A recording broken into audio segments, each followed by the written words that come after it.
안녕하세요. 오늘도 사연 살롱을 찾아주셔서 감사합니다.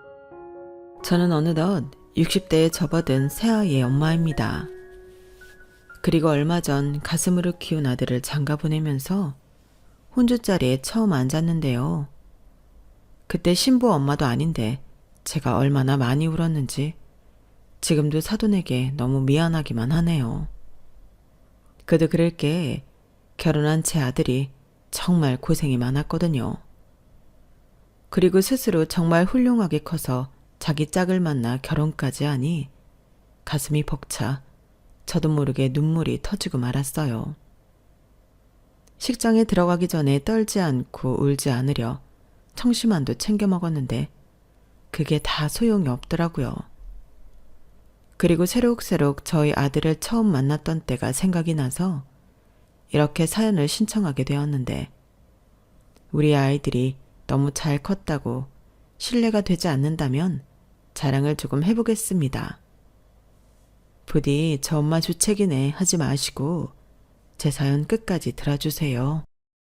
우선 제 이야기를 짧게 해보자면요.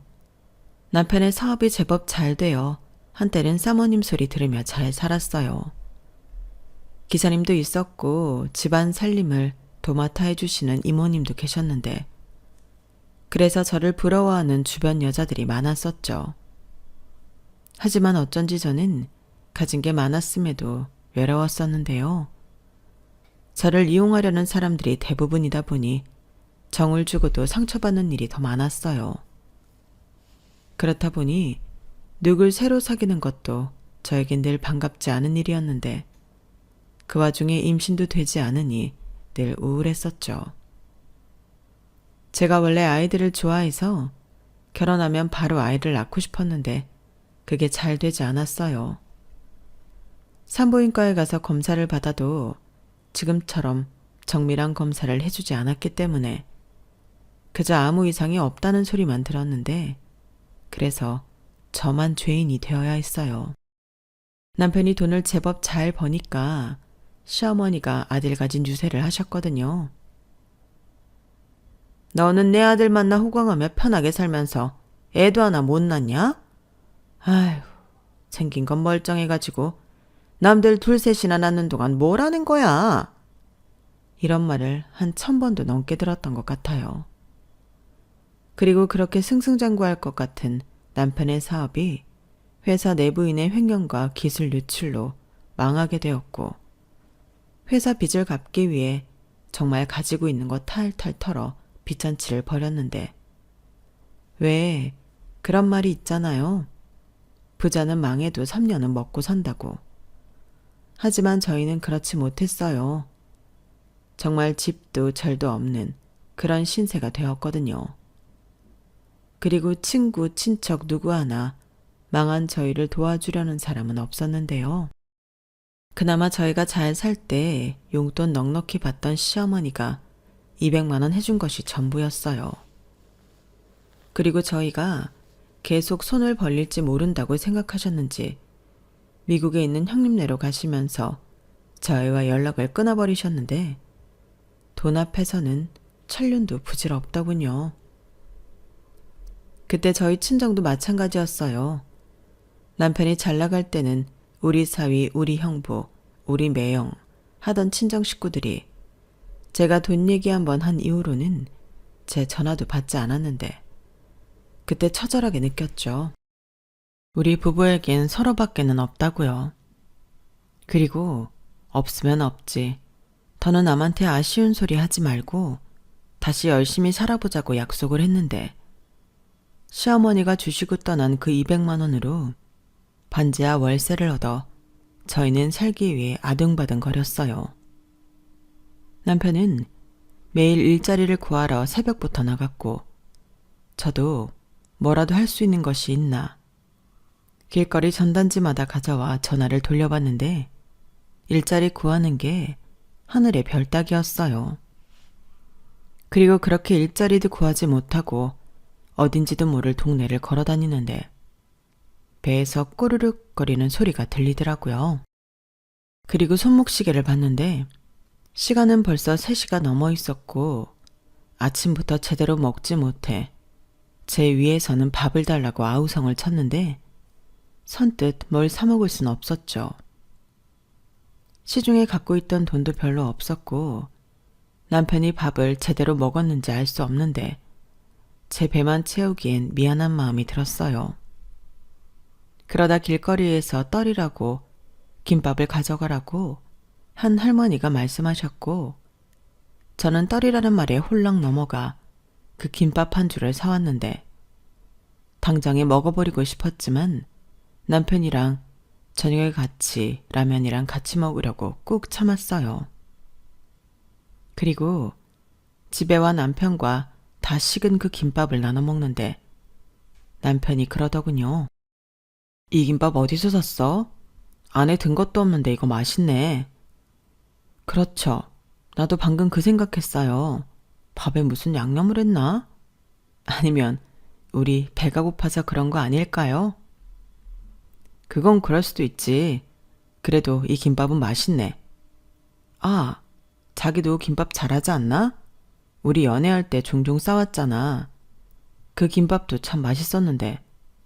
나중에 김밥 좀 싸봐. 저는 남편의 말에 괜히 김밥을 말아보고 싶었어요. 그리고 내친 김에 김밥을 좀 싸서 그 할머니처럼 밖에서 팔아볼까 싶었는데요. 그 할머니 김밥이 저에겐 아주 좋은 샘플이었죠. 안에 속재료를 많이 넣지 않아도 팔 수 있다는 게 저한테는 가장 좋은 메리트였어요. 그래서 새벽에 일어나 되는 대로 계란치단과 단무지, 어묵 정도만 넣고 김밥을 말았는데요.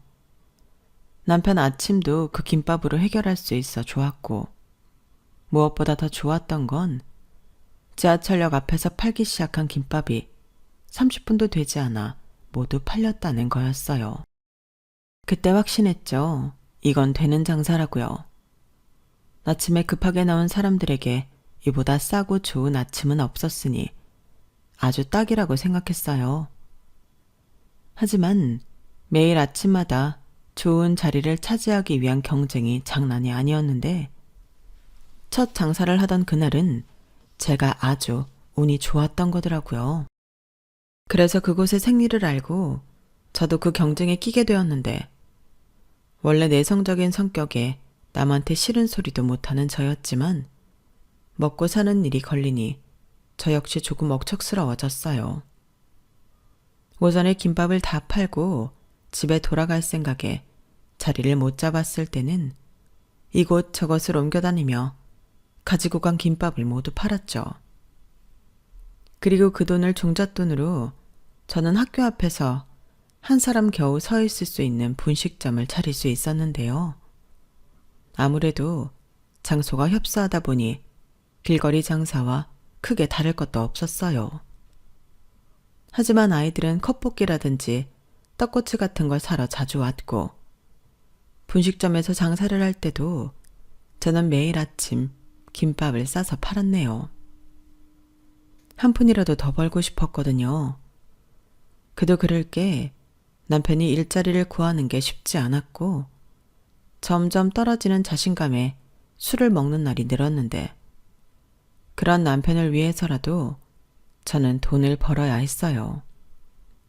그리고 제가 열심히 일하는 모습을 보여줌으로써 남편이 하루빨리 마음을 잡길 바랬는데요. 다행히 제가 새벽부터 고생하는 모습을 보고 마음을 잡더군요. 일단 저를 도와 일을 하겠다고 했거든요. 그렇게 저희 부부는 처음엔 김밥으로 시작해 옥수수도 찌고 만두도 빚어 팔곤 했는데 그래서 분식점도 조금 넓은 곳으로 옮길 수 있었어요. 그제야 제법 가게다운 모습을 갖추게 되었죠. 비록 사는 건 예전 잘 살 때를 비교하면 터무니없이 밑바닥 생활이었지만 저와 남편은 그 어느 때보다 열심히 살았어요. 그리고 그렇게 둘이 같이 장사를 한 지 2년이 조금 넘어 제가 임신을 하게 되었는데요. 그렇게 노력할 때는 생기지 않던 아이가 어느 틈에 제 안에서 자라고 있었어요. 제가 임신을 눈치챈 건 4개월이 접어들 때였는데 너무 신기하고 살짝 얼이 나가는 기분이었어요. 그리고 현실이 현실이다 보니 아이가 찾아온 건 너무 기쁘고 행복한 일이지만 앞으로가 걱정이었는데 그때 남편이 자기만 믿으라며 저에게 용기를 주더군요. 남편은 여전히 새벽이면 지하철역으로 나가 김밥을 팔았고 오전에 장사 준비를 해서 점심때 아이들 학교 시간에 맞춰 분식점 장사도 도맡아 하기 시작했는데 워낙 남편이 일머리가 좋고 사람들을 잘 대하는 편이라 저 없이도 타격 없이 장사를 잘했어요. 오죽하면 남편이 나 사실은 장사 체질인가 봐. 장사하는데 하나도 힘들지가 않네. 특히 애들이 와서 맛있다고 사 먹는 거 보면 밥도 안 먹었는데 배가 불러. 이런 게 보람인가? 라며 장사가 재미있다고 했는데 너무 다행이라고 생각했어요. 전에는 사업을 하던 사장님이라 저런 일을 어떻게 할까, 행여 싫어하지 않을까 걱정이 많았는데 저렇게 본인이 좋아하며 일을 할 줄은 몰랐거든요. 덕분에 저는 태교까지는 아니어도 수월한 임신기간을 보내게 되었고 한 달 빠르긴 했지만 무사히 딸을 출산했는데요. 아이 키우랴 장사하랴 또 살림하랴 거의 제정신이 아니었던 것 같아요. 그런데 제 아이가 5살이 되었을 때 남들과 조금 다르다는 걸 알게 되었는데요. 말이 좀 느렸고 다른 아이들과 어울리는데 쉽지 않다는 건 알았지만 유치원 원감님이 검사를 좀 받아보는 게 좋겠다고 하셔서 놀란 마음에 검사를 받고 저희 아이가 장애가 있다는 걸 알게 되었어요. 그때 남편 사업이 망했을 때보다 더 큰 충격을 받았는데 그냥 앞이 캄캄하고 눈물만 나오더라고요. 저희 딸이 자폐 진단을 받았거든요. 그리고 그 모든 게 엄마인 제 탓처럼 느껴졌는데 이 아이의 인생은 어떻게 되는 걸까 너무 무서웠어요. 그때 남편이 제 손을 꼭 잡고 이런 말을 했어요. 걱정하지 마. 우리가 있는데 무슨 걱정이야. 다른 아이들처럼 똑같이 사랑 주고 키우자고. 그래도요. 나는 너무 막막하고 무서워요. 엄마가 이렇게 마음 약한 소리를 하면 쓰나.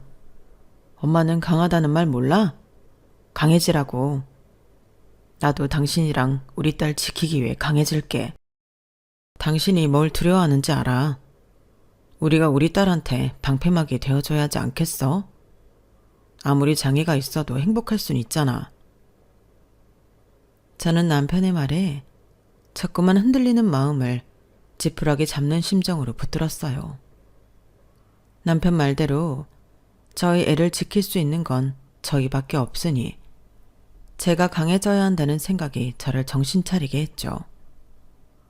그리고 그날 이후 저는 자폐에 대한 공부를 시작했어요.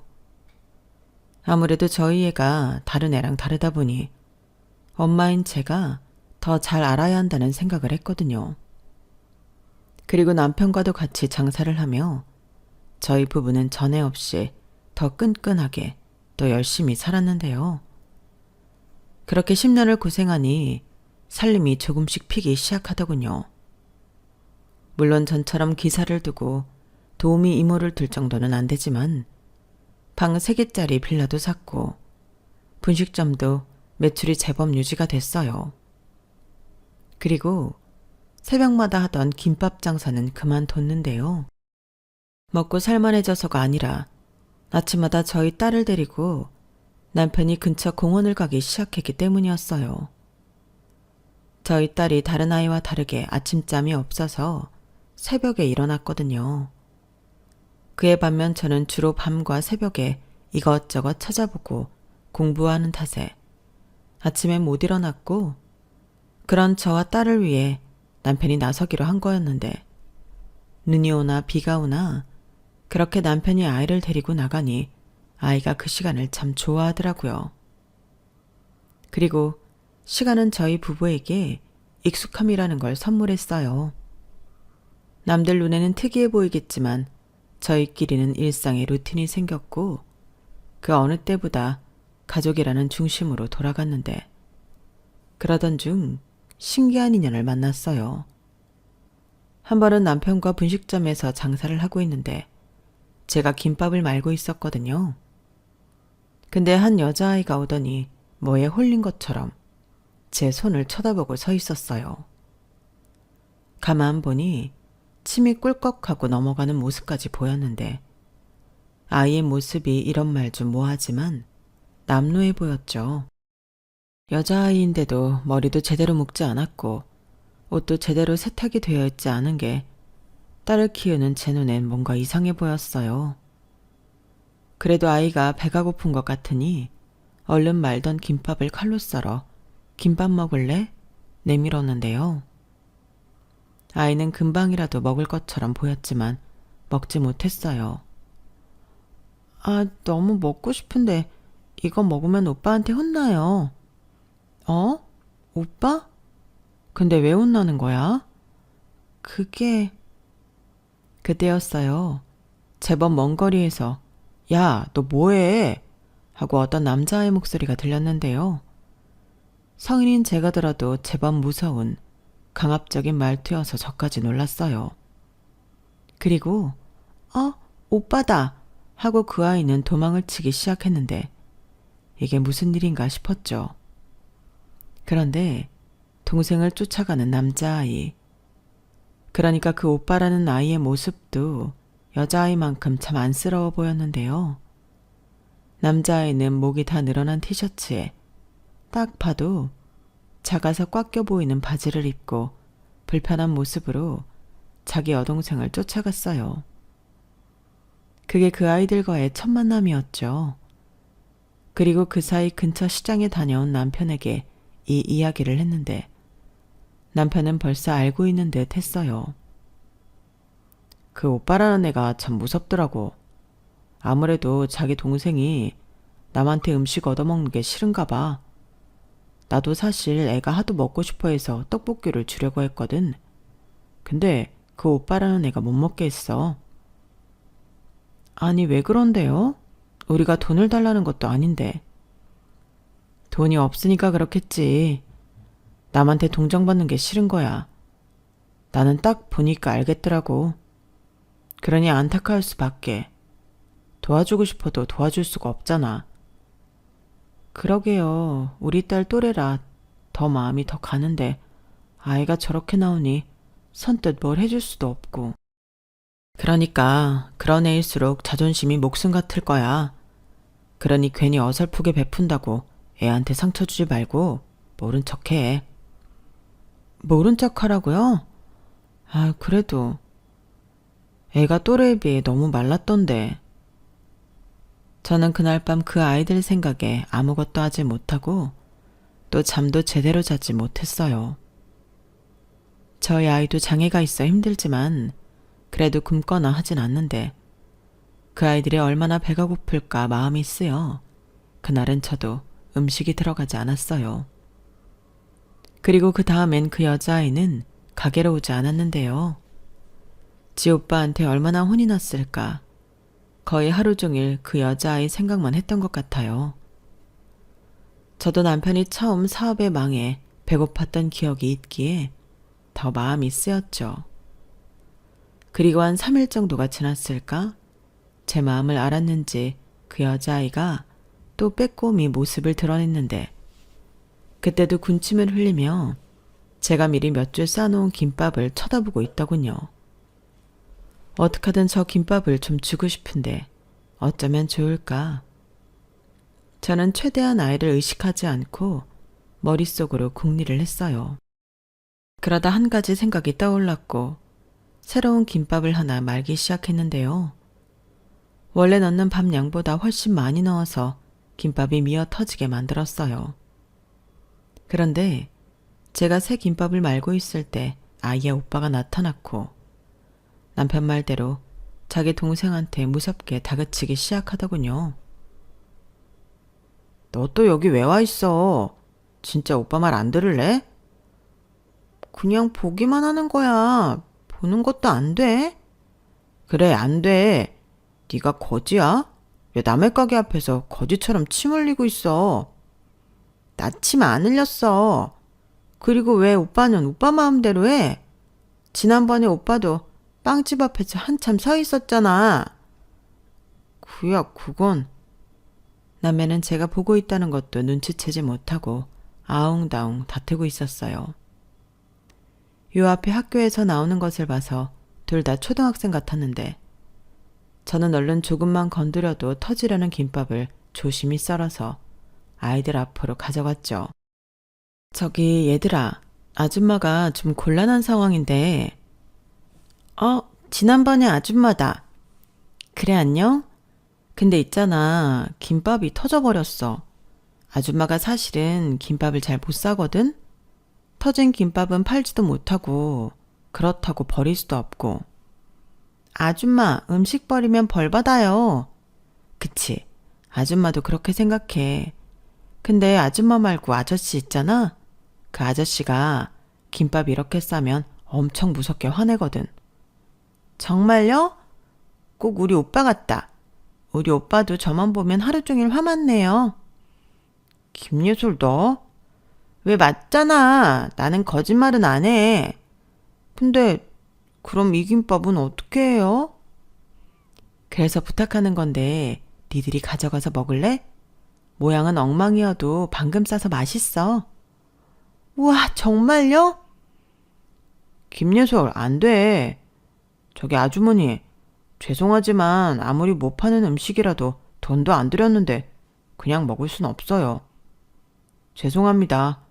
그리고 앞으로 제 동생이 여기 와도 가라고 해주세요. 뭐? 꼭 그렇게까지 해야 해? 그래, 오빠가 뭔데 자꾸 그래. 나 저 김밥 먹고 싶단 말이야. 도시락 먹었잖아. 그걸로는 배고프단 말이야. 그리고 김치밖에 없어서 맛도 없어. 저 김밥에는 계란도 있고 햄도 있단 말이야. 김예솔, 조용히 못해? 얼른 가. 조금 있으면 할머니 오실 텐데. 할머니 오시면 도와드려야지. 싫어. 오빠나 실컷 해. 저기 그러지 말고 아줌마가 이렇게 부탁해도 안 되겠니? 이건 아줌마를 도와주는 거야. 남자아이는 무엇 때문인지 아이답지 않게 경계심을 풀지 않았어요. 그래서 한참 애를 먹고 있는데 남편이 가게로 왔죠. 그리고 저는 꽤나 당황한 모습으로 그 김밥을 얼른 호일로 싸서 남자의 주머니에 쏙 넣었는데요. 부탁해. 싫으면 가다가 버려도 된다. 저렇게 말을 하고 아이들을 급히 돌려보느니 남자아이가 어안이 벙벙한 모습으로 서 있었어요. 그리고 남편과 이야기하는 도중에 슬쩍 봤더니 아이들은 가고 없었는데요. 그 모습에 안심을 했죠. 저 아이들이 그 터진 김밥을 버릴 것 같지는 않았거든요. 물론 남편에게는 조금 전 상황을 다 이야기했어요. 그러자 남편은 어이없다는 듯 웃었고 그 모습을 가게 한켠에 있는 방에서 딸아이가 봤는지 엄마 방금 전에 거짓말했어 라고 했는데 저도 제가 이렇게까지 했다는 것에 웃음이 터졌어요. 재경아, 엄마가 거짓말한 건 맞는데 착한 거짓말이야. 저 애들을 도와주고 싶었거든. 알아. 엄마는 좋은 사람이니까. 착한 사람. 그렇게 말해줘서 고마워. 우리 딸이 다 보고 있었구나? 그 여자애 웃었어. 그래? 저는 딸의 말에 안심했어요. 다음에 또 올까 싶었지만 적어도 오늘은 그 터진 김밥을 먹고 요기가 되지 않았을까 싶었거든요. 제가 정말 무식하게 밥이며 속재료를 넣었는데 많이 먹이고 싶은 마음에서였죠. 그리고 다음날 아이는 할머니에게 받아왔다며 저에게 꼬깃꼬깃한 1,000원을 주었는데요. 저는 차마 그 1,000원을 받지 않을 수가 없었어요. 이 돈을 받지 않으면 아이 자존심이 상할까 마음이 쓰였기 때문이었죠. 그런데 그때 그 남자아이가 저희 딸을 보게 되었어요. 그리고는 나 쟤 봤는데? 라고 말했는데 저희 애도 그 학교에 다니고 있었어요. 물론 특수반이긴 했지만 오다 가다 저희 애를 남자아이가 봤다고 하더라고요. 그때 처음으로 그 아이에 대해 조금 알 수 있었어요. 키도 작고 말라서 한 4학년 정도라고 생각했는데 아이가 6학년이라고 하더라고요. 그리고 여동생은 1학년인 줄 알았는데 3학년이라고 했고 저희 딸은 4학년이었어요. 그리고 저희 딸이 먼저 또 왔다. 안녕? 이라고 말했고 보통의 아이들은 한눈에 저희 딸이 자기들이랑 조금 다른 걸 알고 있어 얼른 도망치기 바쁜데 그 남자애는 활짝 웃으며 안녕 하고 저희 딸의 인사를 받아주었어요. 그러면서 저에게 아주머니 딸이에요? 근데 저렇게 하루 종일 방에만 있어요? 아무래도 아줌마나 아저씨 없이 나가서 혼자 놀 수가 없으니까. 그렇구나. 많이 답답하겠다. 그럼 하루 종일 저기서 뭐해요? 블럭. 우리 딸이 레고나 블럭 같은 걸 좋아해. 퍼즐도 좋아한다. 아줌마보다 훨씬 잘해. 작은 조각도 잘 맞춘다니까? 우와, 짱이다. 나 퍼즐 한 번도 못 해봤는데. 그래? 그럼 이따 동생이랑 와서 같이 해볼래? 네? 그건 좀... 왜? 바쁘니? 그게 아니라 남의 가게에 있기에는... 아이는 자기 행색을 의식하듯 목소리를 줄였어요. 그리고 그 모습이 제 마음을 아프게 했는데 마음 같아서는 당장 옷이라도 한 벌 사서 입혀주고 싶었지만 태연하게 저는 또 착한 거짓말을 했어요. 아줌마가 부탁하는 거야. 네 말대로 우리 애가 혼자 저러고 노니까 심심하고 답답하잖아. 그래서 같이 좀 놀아줬으면 좋겠거든. 그치, 재경아? 저는 제 딸을 보고 눈에 힘을 팍 줬어요. 엄마 마음을 알아달라는 신호였는데 그걸 알아본 건지 저희 딸이 이라고 짧게 말했죠. 그렇게 그날 처음으로 그 남매 둘이 저희 가게에 와서 저희 딸이랑 같이 놀았어요. 그리고 저는 또 터진 김밥을 만들어 아이들 앞에 내밀었는데요. 김밥이 또 터지고 말았어. 라고 너스레를 떨며 가지고 가니 남자아이는 눈치가 빨라 제 의도를 다 파악한 듯 보였어요. 그런데 여자아이가 지 오빠 눈치를 보며 침만 흘리고 있으니 아주머니가 주시는 거니까 감사합니다 하고 먹어 라고 했는데요. 그러자 여자아이의 얼굴이 활짝 피면서 저에게 우렁차게 감사합니다 라고 말했고 저희 딸은 깜짝이야. 큰 소리치면 안 돼. 예의가 아니야. 라고 말했는데 그 말에 저희들이 모두 웃었어요. 저희 남편도 언제 왔는지 만두를 빚으면서 같이 웃고 있더라고요. 그리고 자기도 제 터진 김밥을 흉내내듯 만두 속을 꽉 채워 터뜨렸는데요. 아이고, 만두가 터져버렸네. 어쩔 수 없으니 니들이 좀 먹어줘라. 이건 못 팔아. 라며 딱 봐도 아이들 먹이려 연기를 하더군요. 그때 여자아이가 이렇게 말했어요. 아줌마도 그렇고 아저씨까지 이렇게 음식을 못 만들면 돈은 언제 벌어요? 뭐? 그러게. 여보, 우리 좀 잘 좀 해봅시다. 그러게. 내가 손이 너무 커서. 그러는 당신도 만두 좀 잘 만들어봐요. 맨날 터트리고 이게 뭐야? 졸지에 음식도 제대로 못 만드는 아줌마 아저씨가 되어버린 저희 부부는 그날 서로에게 마음에도 없는 소리를 하면서 미소를 지었는데요. 그때 저희 딸이 엄마랑 아빠 또 웃어. 너랑 오빠가 오면 우리 엄마랑 아빠는 계속 웃어.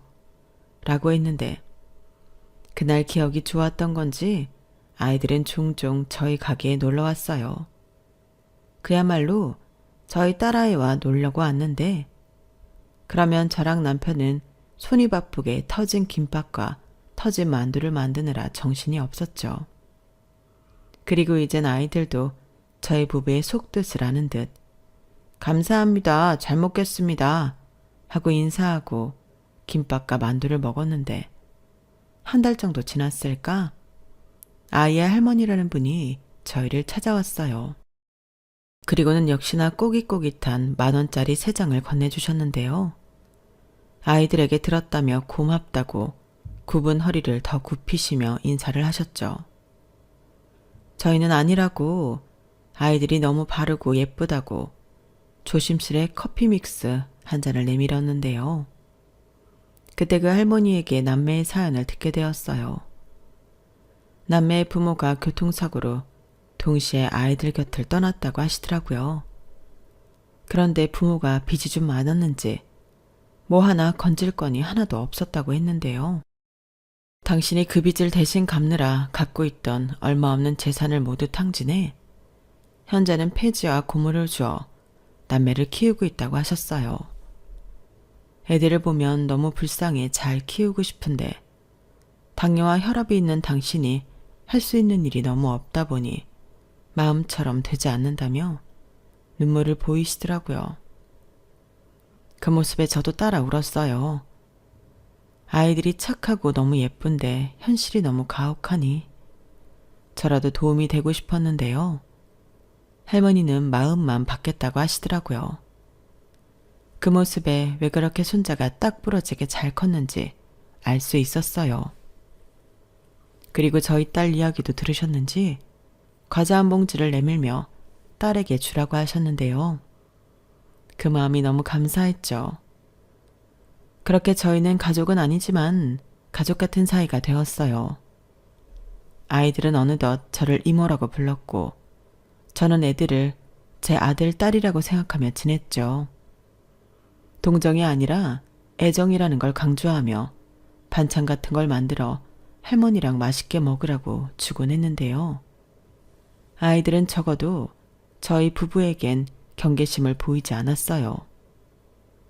대신 할머니가 가져다 주라고 했다며 가끔 배지밀이나 사과나 귤 같은 걸 들고 왔는데 그렇게 소소한 것들을 나누다 보니 시간이 어느덧 3년이나 지났죠. 그 사이 저랑 남편은 남매들의 후견인으로 필요한 도움은 아이들 몰래 할머니를 통해 드리곤 했는데 남자아이, 그러니까 현우가 이미 그 사실을 알고 있었어요. 그리고 이제부터는 자기가 식구들을 책임질 거라며 고등학교 진학을 하지 않고 공장에 취직을 한다고 했는데요. 그때 속이 얼마나 상하든지 저랑 남편이 고등학교는 나와야 무시당하지 않고 살 수 있다고 몇 번이나 현우를 설득했죠. 하지만 어찌나 고집이 세던지 현우는 저희 부부의 말에도 아랑곳하지 않았어요. 그리고 자기가 알아서 하겠다며 그동안 감사했다고 인사를 했는데 그게 그 남매 아이들과 마지막이었죠. 특히 저희 딸보다 어린 예솔이는 헤어지기 싫다고 제 치맛자락을 붙들고 울었는데 여간 가슴이 찢어지는 게 아니었어요. 그래서 갈 땐 가더라도 이건 가지고 가라고 멀쩡한 김밥들과 지갑에 있던 현금을 몬땅 꺼내 아이들 손과 호주머니에 억지로 넣었는데 그때도 현우는 괜찮다며 마다하려는 걸 제가 정말 억지로 들려보냈어요. 그리고 언제든 힘든 일 있으면 오라고 어디 가지 않겠다고 기다리겠다고 말했는데요. 아이들은 저희를 찾아오지 않았어요. 무소식이 희소식이라고 하지만 하루에도 몇 번씩 아이들이 오지 않을까 자꾸만 기다려지더라고요. 하지만 1년이 지나고 또 1년이 지나고 아이들은 오지 않았고 그 시간만 속절없이 흘렀는데요. 저희 부부는 그럼에도 가게도 다른 곳으로 옮기지 못했죠. 어쩌면 애들이 찾아올 수도 있다는 생각에 저희는 그곳을 떠날 수 없었어요. 그러다 만들던 김밥이 터지기라도 하면 눈물이 왈칵 터져버렸는데 이미 그 아이들은 정말 제 자식과도 같은 존재가 되어 있었죠. 그 사이 저희 딸은 장애인 학교에 다니면서 저희 딸 나름의 세상을 살아가는 방법을 익히고 있었는데 그것도 쉽진 않았어요. 저희 가족은 차별이라는 두 단어와 떨어질래야 떨어질 수 없었거든요. 그렇게 보고 싶은 아이들 걱정하랴, 저희 딸아이 걱정하랴, 걱정만 하면서 시간을 보냈고 저희 부부는 어느덧 중년의 나이에 접어들고 있었는데 예상은 했지만 고등학교를 마친 딸아이가 취직할 곳은 없었어요. 물론 학교와 센터에서 주선해주는 일자리가 있긴 했지만 그건 정말 교통비 정도만 나오는 수준이었고 아이가 혼자 살 수 있는 돈은 아니었는데요. 부모 입장에서는 그게 가장 걱정이었어요. 만에 하나라도 저희가 아이 곁에 있어줄 수 없을 때 아이가 제대로 살 수 없을 것 같아 그게 무서웠거든요. 그래서 돈을 아무리 벌어도 저희는 그 돈을 저희가 하고 싶은 것에 쓴 적이 없었는데 차도 15년 된 경차가 다였고 집 역시 처음 매매했던 빌라에서 살고 있었죠. 대신 딸에게 주려고 돈을 모으고 있었는데 그렇다고 저희가 몇 억이나 되는 돈을 모은 건 아니었어요. 그러니 벌어도 걱정은 끝이 없었는데 그러던 어느 날 반가운 손님이 찾아왔죠. 그건 바로 저희 부부가 너무나도 보고 싶었던 남매였어요. 이모, 삼촌, 그동안 안녕하셨어요? 너 설마 예솔이니? 현우고? 네, 그동안 잘 지내셨죠? 저는 그 모습이 너무나도 꿈만 같았는데요. 무엇보다 아이들 신수가 아주 환해졌는데 딱 봐도 아이들이 잘 지내고 있다는 걸 알 수 있었죠. 그리고 그날 반가운 마음에 가게도 얼른 접고 집에 아이들을 데리고 가서 삼겹살 파티를 벌였는데요. 아, 이런 날은 삼겹살이 아니라 소고기를 구워야 하는 건데. 아니에요. 저희 삼겹살 좋아해요. 아마 예솔이가 제일 좋아하지? 아니거든. 나는 터진 김밥이 세상에서 제일 좋아. 아, 맞다. 우리는 터진 김밥이랑 터진 만두를 제일 좋아하지? 사실 요즘 그게 정말 먹고 싶어서 참느라 죽는 줄 알았어요. 뭐? 그게 뭐라고 참아. 언제든지 오면 줄 것을. 그나저나 할머니는 잘 지내시지? 건강은 하시고. 저는 궁금한 할머니 근황부터 여쭤봤어요. 워낙에 안 아픈 곳이 없던 양반이라 그것부터 걱정이 되더라고요. 하지만 아이들은 순간 약속이나 한 듯 침묵했고 저와 남편은 그 침묵이 무얼 뜻하는지 말하지 않아도 알았는데요. 나중에 예술이한테 들으니 10년도 전에 할머니가 돌아가셨다고 하더라고요. 원래도 지병이 많으셨고 연세도 있다 보니 병원에 가셔도 이틀을 넘기지 못했다고 했는데 그때 저희 부부 생각이 났대요. 많이요. 이놈들, 그런 큰일이 있었으면 우리한테 제일 먼저 연락을 했어야지. 그 큰일을 그럼 니들끼리 치렀어? 고모도 계셨고 큰아빠랑 큰엄마도 계셨어요. 그런데 차마 연락드리지 못한 건 제가 꼭 성공한 모습으로 찾아뵙고 싶어서. 뭐? 너도 참 어릴 때부터 고집이 여간 세더니 그런 일에도 고집을 부려. 죄송해요. 근데 저 정말 성공한 모습으로 뵙고 싶었어요. 그래서 예솔이가 가보자고 할 때마다 겨우 참았어요. 진짜 우리 오빠 성격 이상하지 않아요? 저래놓고 장가는 어떻게 간대? 저는 지금도 예비 올케 언니한테 너무 미안해 죽겠어요. 저런 남자랑 어떻게 살지? 야, 김예솔. 왜? 내가 진짜 오늘 여기 오면서 이모랑 삼촌 가게 없어졌을까봐 얼마나 무서웠는지 알아? 그럼 영영 못 찾을 거 아니야. 못 찾긴 왜 못 찾아. 전국을 뒤져서라도 찾지. 가족인데. 저는 현우의 말에 웃다가 잠시 울컥했어요. 네, 저희는 가족이었죠. 아주 오래전부터 가족이었는데 너무 오랜만에 만나다 보니 그걸 잠깐 잊고 있었어요. 그리고 그 고집센 현우가 얼마 뒤에 장가를 간다는 소식을 덩달아 듣게 되었는데요. 현우는 저희 부부에게 청첩장을 내밀며 이렇게 말했어요. 제가요, 진짜 오래전부터 드리고 싶었던 부탁이 있는데요. 이모 삼촌도 좋지만 이젠 엄마 아빠로 제가 모실 수 있게 해주세요. 뭐? 아니, 우리가 그럴 자격이 있나?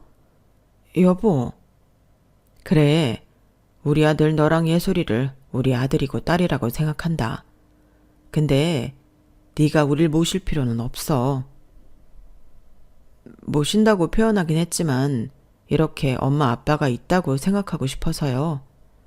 때 되면 우리도 엄마 아빠 집에 가서 밥도 먹고 이야기도 나누고 그러고 싶고. 그럼 그런 거라면 언제든지.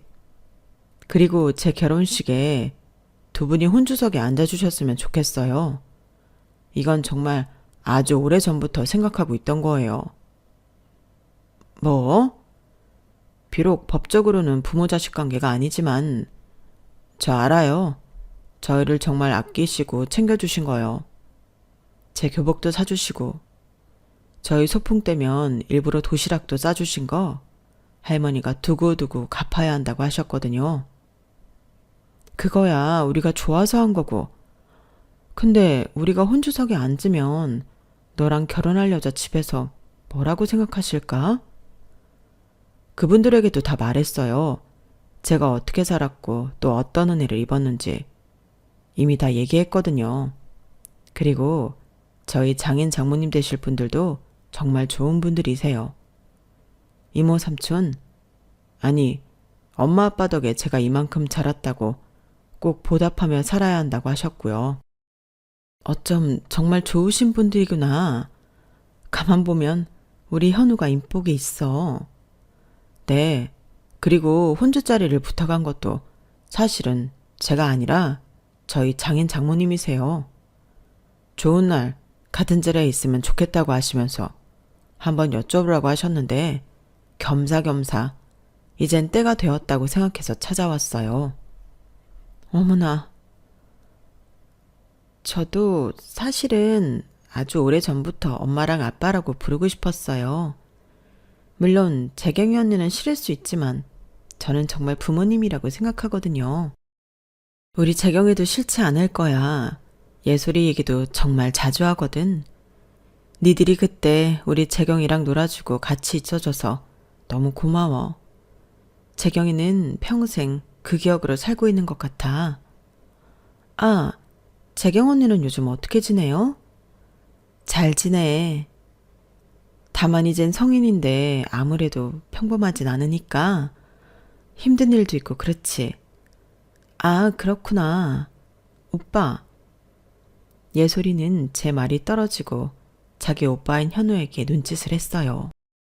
그리고 현우는 저희 부부 앞에 자기 명함 하나를 내밀었는데 그 명함에는 대표라는 직함에 현우 이름이 적혀 있더군요. 세상에나. 그렇게 고등학교 보내려고 애를 먹었는데 그 현우가 회사 대표가 되어 있더라고요. 어쩜 이렇게 대견할 수가. 현우니가 사장인 거야? 네, 뭐 그렇다고 아주 큰 회사는 아니고요. 이제 한 5년 됐는데 그래도 공장도 있고 사무실도 있어요. 지금은 예솔이도 같이 일하고 있는데 저희끼리 그랬거든요. 재경이도 여기 와서 같이 일하면 좋겠다고요. 혹시 지금 재경이가 직장을 다니고 있나요? 제가 좋은 조건으로 스카우트를 좀 하고 싶은데. 그건 아니지만, 에이, 그래도 아니지. 우리 애가 다른 사람 몫을 할 수는 없을 텐데. 아니에요. 저희 회사가 제조회사라 재경이처럼 손재주 좋은 사람한테 딱이에요. 거기에 재경이는 집중력도 좋고 융통성은 없어도 정확한 거 좋아하잖아요. 저희한테는 딱이죠. 그냥 경험 삼아 며칠만 다녀보는 건 어때요? 그래서 재경이가 좋다고 하면 저희 회사가 정년까지 책임지겠습니다. 이건 아들이 하는 제안이 아니라 대표로서 하는 제안이에요.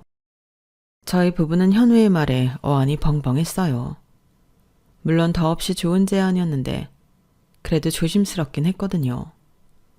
그리고 생각해보라며 그날은 반갑게 두 아이와 헤어졌는데요.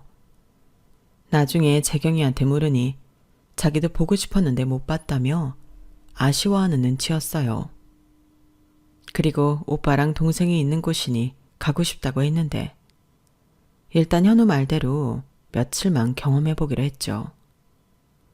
공장 같은 곳은 처음 보내는 거라 사실 걱정이 많았는데 굳이 그대로만 해야 하는 자폐 특성상 일은 저희 딸에게 잘 맞았어요.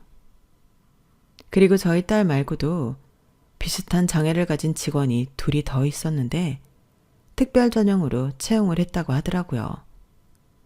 그러니 저희 딸만 튀는 것도 아니었고 그렇게 좋은 기회로 저희 딸은 정식 직장인이 되었는데 너무 고맙더군요. 그래서 저희 부부 역시 흔쾌히 현우의 결혼식 혼주 자리에 기쁜 마음으로 앉기로 했어요. 그리고 정식으로 아들 부모가 되었다는 생각에 그럴싸한 결혼 선물을 해주고 싶었는데요. 저랑 남편은 현우를 불러 3천만 원이 든 봉투를 내밀었죠. 받아. 결혼 준비하면 여기저기 돈 나갈 때 투성이지? 아니 이런 돈을. 우리 아들 장가 보내는데 가만히 있을 수는 없잖아. 그래야 떳떳하게 아들 결혼식에 가서 앉아있지. 안 그래 여보? 맞아요. 받아둬.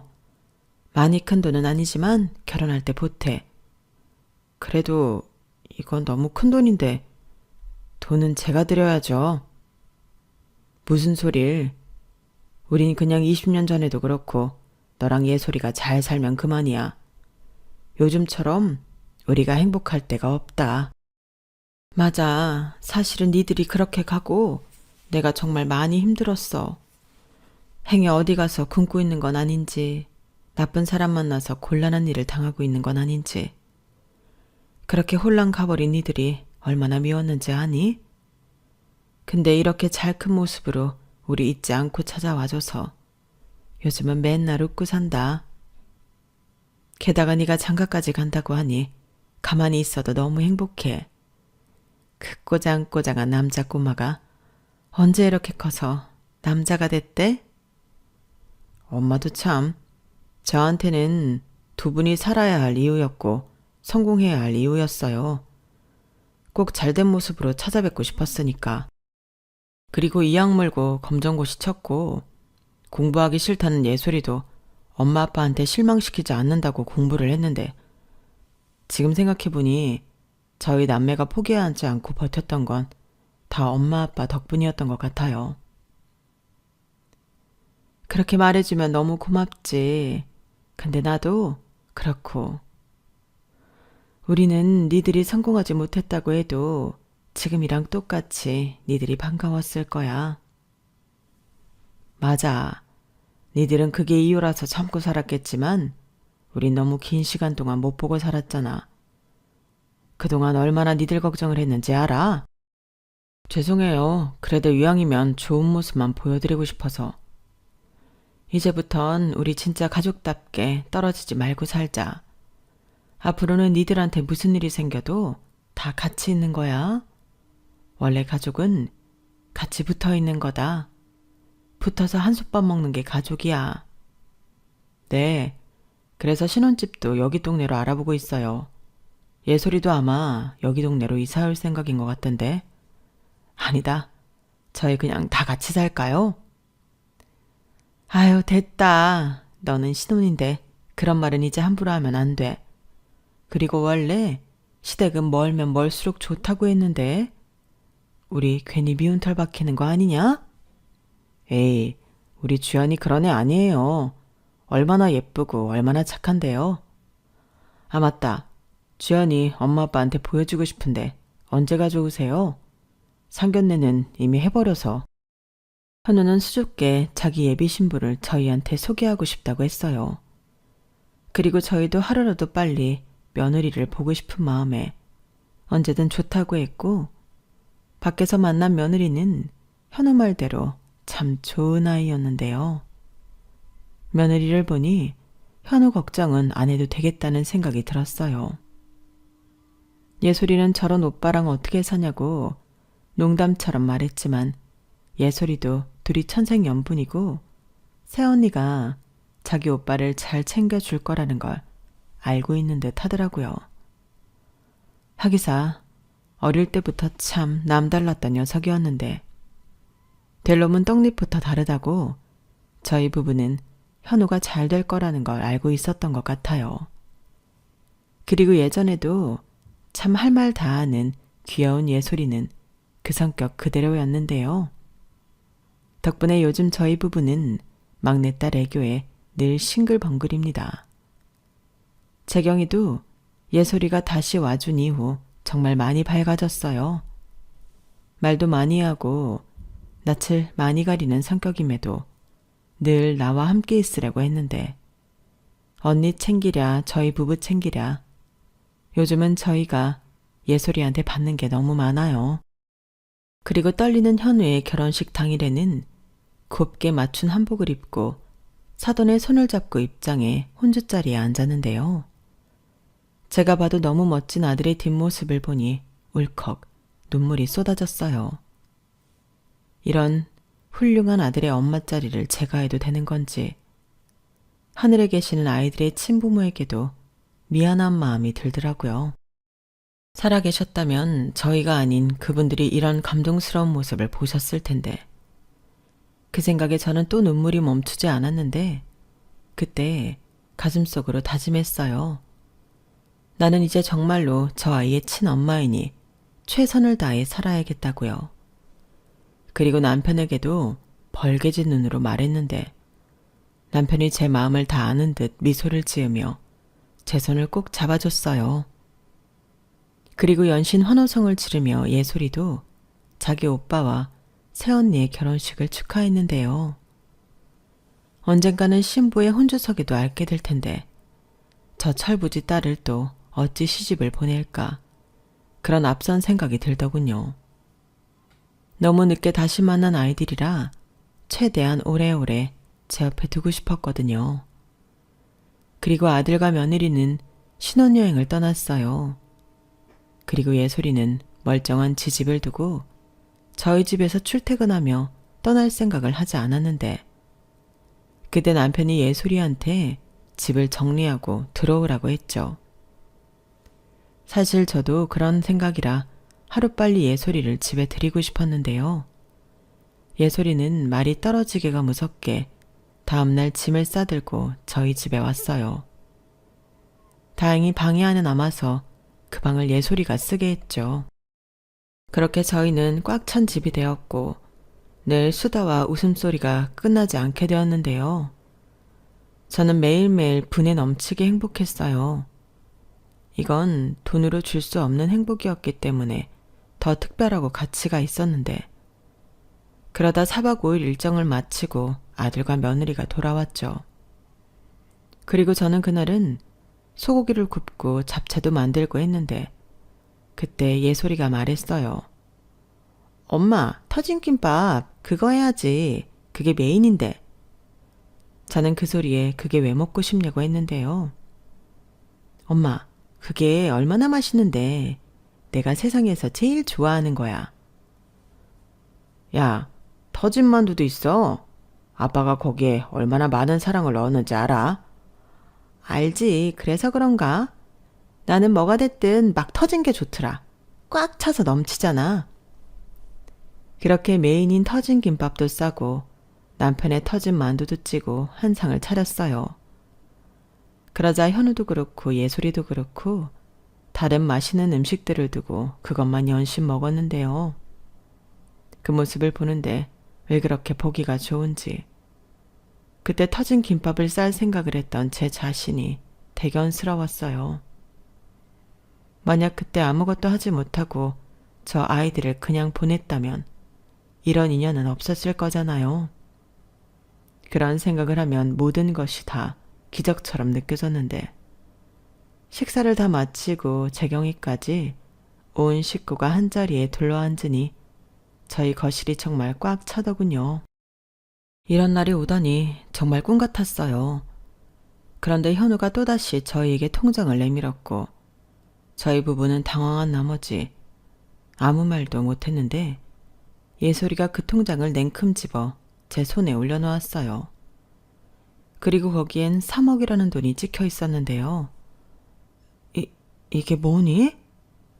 제가 거기에 0 하나 더 붙여드리고 싶었는데 아직은 그 정도 능력은 안 돼서 대신 조금만 기다려주세요. 엄마 아빠 호강시켜 드릴게요. 아우 싫다. 무슨 도로 가져가. 엄마 왜 그래? 오빠가 원래부터 드리고 싶어서 모은 돈이야. 거기에 내 돈도 좀 있다. 아니 니들은 우리가 뭘 해줬다고 이런 걸 줘. 뭘 해주긴요. 살게 해줬잖아요. 저는 그때 어른들이 다 싫었거든요. 아무것도 못하는 저도 싫고. 근데 엄마 아빠가 저한테 희망을 줬어요. 살아도 되겠다.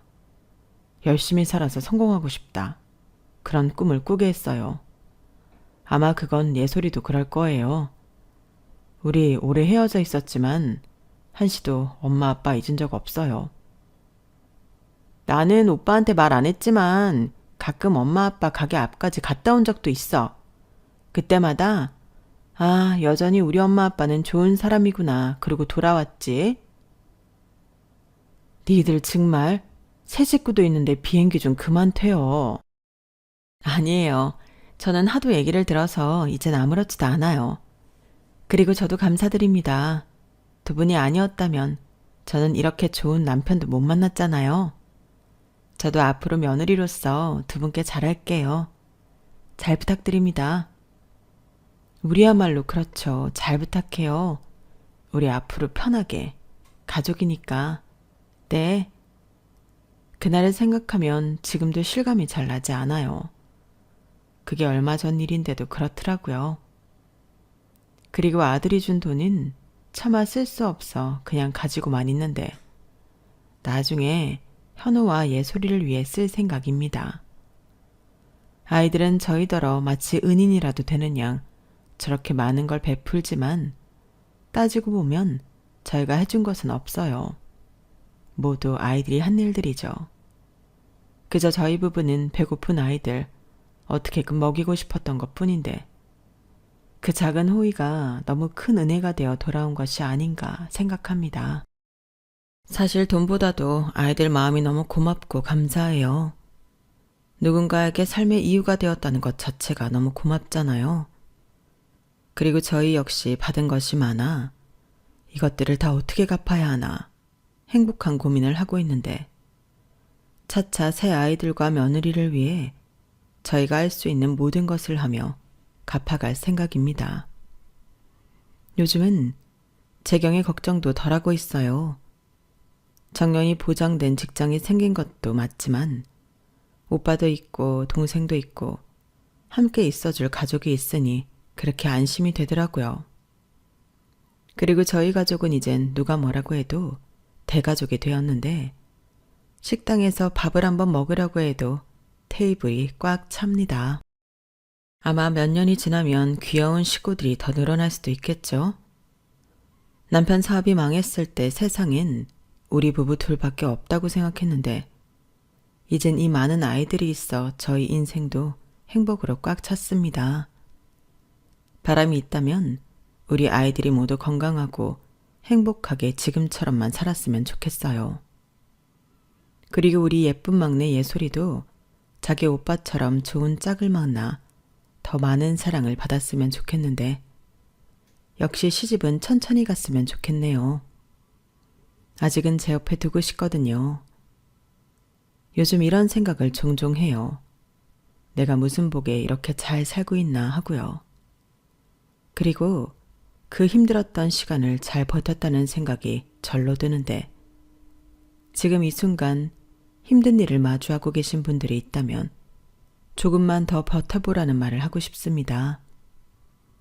끝도 없는 터널도 결국엔 끝이 있고 원래 동이 트기 전이 제일 어둡다고 금방 예쁘고 찬란한 해가 뜰 테니 나쁜 생각은 하지 마시고 저처럼 잘 견디셨으면 좋겠어요. 그럼 저처럼 이래도 되나 할 정도로 보상이 찾아올지 모르거든요. 이상 제 자랑 섞인 이야기는 여기까지입니다. 끝까지 읽어주시고 들어주셔서 감사드려요. 늘 건강하시고 행복하셨으면 좋겠습니다. 안녕히 계세요. 여러분, 사연 댓글에 응원과 현명한 조언 부탁드려요. 좋아요와 구독은 저에게 큰 힘이 됩니다. 오늘도 좋은 일 가득하세요.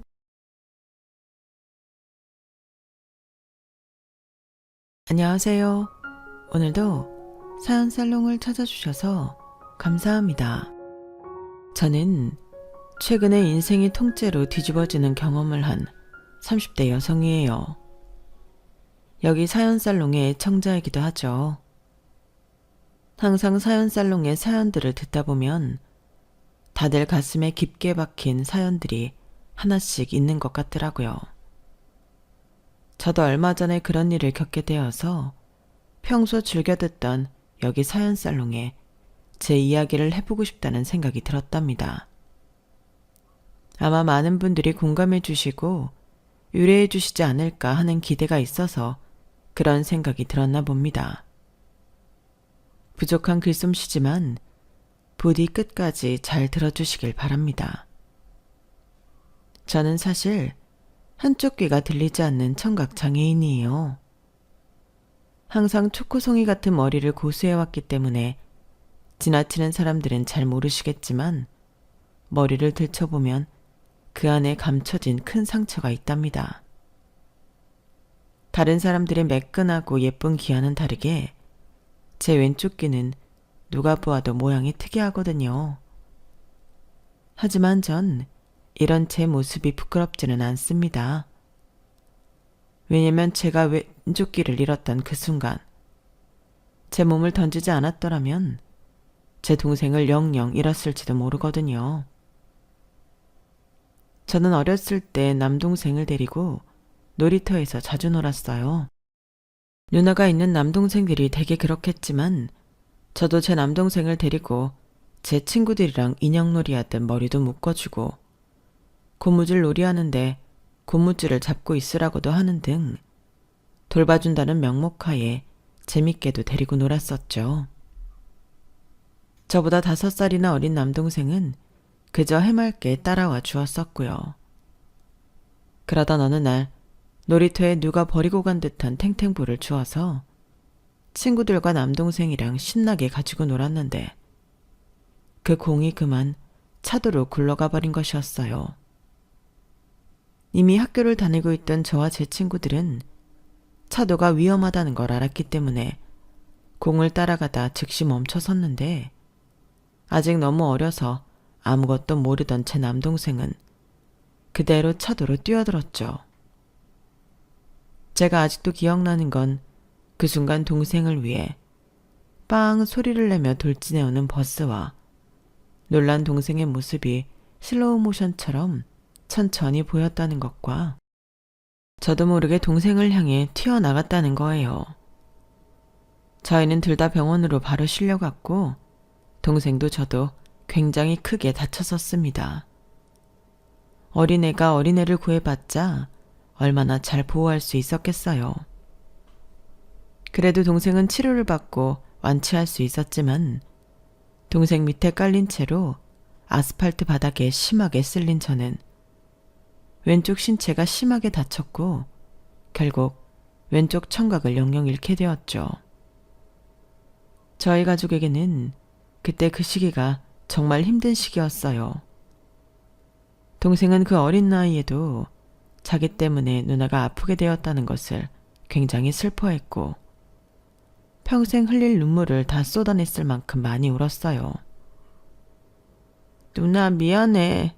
내가 잘못했어. 유정아, 누나 괜찮아. 이제 아프지도 않아. 걱정 마. 그만 울어. 내가 꼭 누나 지켜줄게. 나중에 커서 꼭 지켜줄게. 하지만 정작 저는 살면서 왼쪽 귀로 인해 힘들거나 고통스러운 일을 겪은 적은 없었답니다. 제가 살던 동네는 친구들이 다들 순수하고 착했거든요. 그리고 초등학교, 중학교, 고등학교까지 전부 같은 동네에서 다니다 보니 시간이 지나면 속된 말로 옆집 숟가락 개수까지 알게 될 정도로 동네 사람들과 친해졌고 제 상처는 모두에게 자연스럽게 받아들여졌어요. 다만 전학생이나 시내에서 마주치는 사람들은 아무래도 제 귀가 드러날 때마다 자연스럽게 시선이 제 쪽으로 오게 되더군요. 그 중에는 악의는 없었겠지만 흠칫 놀라는 사람들도 있었고요. 사춘기 땐 그런 시선이 조금 신경 쓰였던 것도 사실이에요. 워낙 가족들과 친구들에게 너무 사랑받고 지내다 보니 크게 방황할 일은 없었지만 그래도 고등학교 때부터는 앞머리가 있는 짧은 단발을 지금까지 고수하게 되었네요. 이 머리가 가장 귀를 잘 덮어주기 때문입니다. 저는 어른이 되어가면서 자연스럽게 장애인 친구들에게 시선이 머물게 되었는데요. 저는 사실 거의 평범한 사람의 축에 속했는데 세상에는 저랑은 비교도 안 될 만큼 힘든 삶을 살아가는 장애인 친구들이 너무나 많더군요. 그런 친구들을 보며 저는 그들을 도울 수 있는 쪽으로 진로를 결정하게 되었어요. 전공도 그쪽으로 선택했고 대학을 졸업한 이후로 지금까지 복지관에서 일하게 되었죠. 현실은 제 환상과는 확연히 다른 면들이 많았지만 그래도 전 아직까지는 제 선택을 후회해 본 적은 없었네요. 이 일도 하다 보면 재미있는 점들이 참 많기도 하고요. 그렇게 일에 집중하며 살아가던 어느 날 저는 한 남자를 만나게 되었어요. 그 남자는 변호사였는데 사회적 약자들을 위해 힘쓰는 사람이었죠. 요즘 시대에 보기 드문 사람이라는 생각에 처음부터 호의를 느꼈지만 처음부터 이성적인 호감이 있었던 것은 아니었어요. 하지만 그 남자는 저와는 생각이 달랐나 봅니다. 너무성 몇 번 만나다가 일이 다 마무리가 되던 날 저에게 수줍게 고백을 해오더군요. 그리고 그날 이후로 저희는 연인 사이가 되었답니다. 세상에 너무 축하의 기집애 좋겠다. 혼자 솔로 탈출해서 결혼까지 할 거야? 얘 무슨 소리 하니? 만난 지 3달밖에 안 됐는데 무슨 결혼이야. 아니 근데 누가 봐도 천생연분이잖아. 인권 변호사랑 사회복지사라니. 은지 말대로 그냥 결혼해. 아우 니네 진짜. 잠깐만 전화 왔어. 나 통화 좀 하고 올게. 어머 만난 지 3달밖에 안 됐는데 벌써부터 남편한테 전화가 다 오고. 아우 그만하라니까. 친구들만 그런 게 아니라 주변 사람들 모두가 저희의 만남을 예쁘게 봐주었고 잘 어울리는 한 쌍이라며 축복해 주었어요. 다른 사람들의 말에 저는 매번 너스레를 떨며 아예 아니에요 라고 손사래를 쳤지만 솔직히 저도 내심 그런 생각이 들기는 했답니다. 저희가 꼭 운명인 것만 같다고요. 그 남자와 저는 하는 일도 비슷했고 평소 대화를 나누다 보면 가지고 있는 신념도 비슷하다는 걸 알 수 있었어요. 그뿐만 아니라 그 남자는 제 왼쪽 귀에 난 상처도 전혀 신경 쓰지 않았고 오히려 볼 때마다 아름답다고 얘기해주는 사람이었죠. 연애한 지 꼭 1년 되는 날 그 남자는 저에게 한쪽 무릎을 꿇고 정식으로 청혼을 했어요. 유라야, 너를 만난 건 내 인생 최고의 행운이야. 너를 만나고 나서는 진짜 사랑이 무엇인지 깨닫게 된 것 같아. 너랑 평생 함께하고 싶어. 나랑 결혼해 줄래? 당연하지. 세상에 이게 다 뭐야? 네가 저번에 그랬잖아. 영화에서처럼 꽃잎 뿌리고 촛불 켜놓은 곳에서 프로포즈 받고 싶다고. 그래서 네가 한 말 그대로 꾸며봤어. 마음에 들어? 그걸 기억하고 있었다니 너무 감동이야. 우리 앞으로 정말 보란듯이 행복하게 살자. 결혼할 사람이 생겼다는 제 말에 저희 부모님은 정말 기뻐하셨어요. 친척분들과 주변 지인들까지 모두가 저를 축하해 주었죠. 사실 그전엔 제가 제대로 된 연애를 해본 적이 없었거든요. 대학 시절이나 사회 초년생 때 소개를 받아보겠냐는 제의가 많이 들어오긴 했지만 전 이상하게 연애에 대해서는 그다지 관심이 생기질 않았어요. 그런 저를 가족들은 항상 답답해 했고요. 그런데 제가 무려 변호사와 결혼을 하겠다고 하니 당연히 가족들과 지인들은 기뻐할 수밖에 없었죠. 본격적인 결혼 준비의 시작으로 저희는 서로의 가족들에게 먼저 인사를 드리기로 했어요. 일정상 그 남자가 저희 집에 먼저 인사를 드리러 오게 되었고 부모님과 남동생은 한껏 기대하는 마음으로 그 남자를 맞이해 주었죠. 함께 맛있는 식사를 하며 대화를 이어나가는데 너무나 분위기가 좋았어요. 그 남자는 특유의 입담과 재치로 말을 이어나가면서도 부모님께 깍듯하게 예의를 차려주었죠. 남동생과도 얘기를 잘 나눴고요. 저희 가족들이 그 남자를 너무나 마음에 들어하는 표정이 보여서 저는 내심 굉장히 안심했어요. 그러면 그냥 변호사가 아니라 인권 변호사신 거네요. 네, 그렇죠. 협회 쪽 일도 도와드리고 있고 제가 그쪽에 관심이 많아서요. 우와, 매형. 정말 멋있는 분이시네요. 아, 벌써 매형인가요? 그럼 처남은 혹시 어떤 일 하고 있으세요? 말 편하게 하세요. 전 동기 친구들이랑 같이 조그만 어플 사업 하고 있어요. 처남이 훨씬 멋있네. 제 동생은 어려서부터 수학을 곧잘 하던 아이였는데 고등학교 때 돌연 IT 산업에 흥미가 생겼다며 전공을 그쪽으로 정했고 대학을 졸업하자마자 친구들과 사업을 하고 있었어요. 소위 말해 스타트업 창업을 한 것이죠.